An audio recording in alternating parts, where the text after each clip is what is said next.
शमीक पुत्र श्रृंगी ने राजा परीक्षित को 7 दिनों के अंदर सांप के काटने से मृत्यु का शाप दिया था।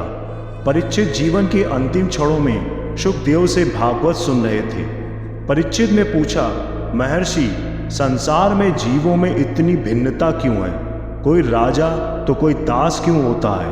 प्राणियों का जन्म क्यों होता है? शुकदेव बोले, प्राणी कर्मों के आधार पर स्वर्ग, नर्क और फिर से पृथ्वी पर जन्म का कष्ट भोगता है। सात्विक, राजस और तामस ये 3 प्रकार के कर्म होते हैं। इन्हीं कर्मों के आधार पर प्राणी की गति तय होती है। निषिद्ध यानी वर्जित कर्म करने वाला प्राणी नर्क का भागी तो अच्छे कर्म वाला स्वर्ग भोगता है। नर्क और स्वर्ग भोगने के बाद जब अधिकांश पाप और पूर्ण क्षीण हो जाते हैं तो बचे हुए पूर्ण रूपी कर्मों को प्राणी तब तक इसी लोक में जन्म लेने के लिए आता रहता है जब तक उसे मोक्ष ना मिल जाए। पूर्व जन्म के कर्म यह तय करते हैं कि प्राणी अगले जन्म में किस योनि में आएगा और किस कुल में जन्म लेगा। जिसके कर्म अच्छे हो वह राजा होता है, जिसके बुरे वह रंक या दास। राजा परीक्षित ने पूछा, ये नरक कहाँ है? इनमें जीवों को क्या दंड मिलते हैं? मुझे मुख्य नरकों के बारे में विस्तार से बताएं। शुकदेव बोले, नरक त्रिलोक के भीतर ही है।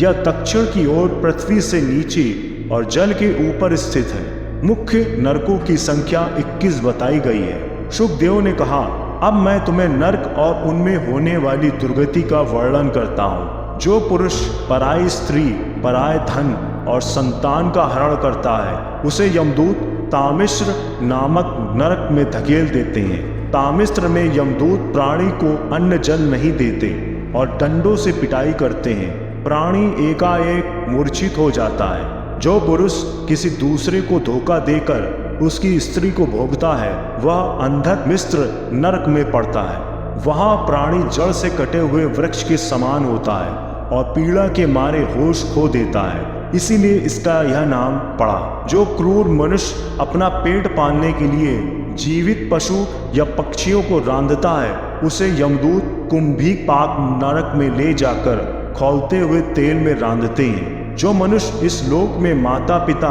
ब्राह्मण और वेद का विरोध करता है उसे यमदूत कालसूत्र नरक में ले जाते हैं। इस नरक की भूमि तांबे की है जो ऊपर सूर्य और नीचे से अग्नि के दाह से जलती रहती है। जो प्राणी चोरी या बल से आपत्ति काल न होने पर भी दूसरों का धन लूटता है उसे मरने पर यमदूत संदश नामक नरक में गर्म लोहे से दागते हैं। संडासी से उसकी खाल नोचते हैं। पृथ्वी लोक में यदि कोई पुरुष अगम्या स्त्री के साथ संभोग करता है या कोई स्त्री अगम्या पुरुष से व्याभिचार करती है तो यमदूत उसे तपत सूर्मी नामक नरक में ले जाकर कोड़ों से पीटते हैं। जो पुरुष पशु आदि के साथ व्याभिचार करता है उसे यमदूत वज्र के समान कठोर कांटों वाले सेमर के वृक्ष पर घसीटकर उसकी खाल उतारते हैं। जो श्रेष्ठ कुल में जन्म पाकर भी धर्म की मर्यादा भंग करते हैं वे मल,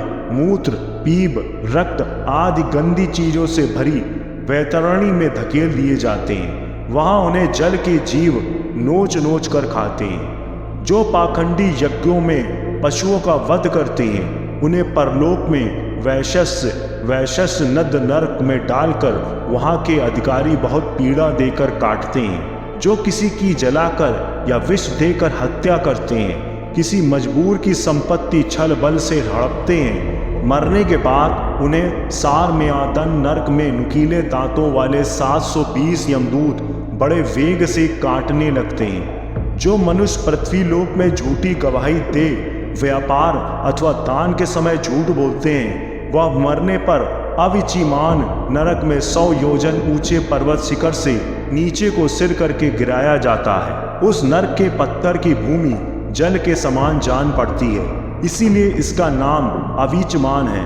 गिरने से शरीर के टुकड़े टुकड़े हो जाने पर भी प्राण नहीं निकलते, इसलिए उसे बार बार ऊपर से फेंका जाता है। जो ब्राह्मण या व्रतधारी व्रत में भी मदिरा पान करता है तथा जो क्षत्रिय या वैश्य सोमपान करता है उन्हें यमदूत अयपान नरक में ले जाते हैं और उनकी छाती पर पैर रखकर मुख में पिघला लोहा डालते हैं। जो पुरुष अभिमानवश जन्म, तप, विद्या, आचार, वर्ण या आश्रम में अपने से बड़ों का सत्कार नहीं करता, उसे मरने पर ग्यार कर्दम नामक नरक में नीचे की ओर सिर करके गिराया जाता है। जो धन के अभिमान में सब पर संदेह करता है, पैसा कमाने के लिए पाप करता है, वह मरने पर सूचमुख नरक में गिरता है। वहाँ उस पापी के सारे अंगों को यमराज के दूत दर्जियों के समान सुई धागे से सीते हैं। प्रमुख नरकों का वर्णन करने के बाद शुकदेव ने परीक्षित से कहा,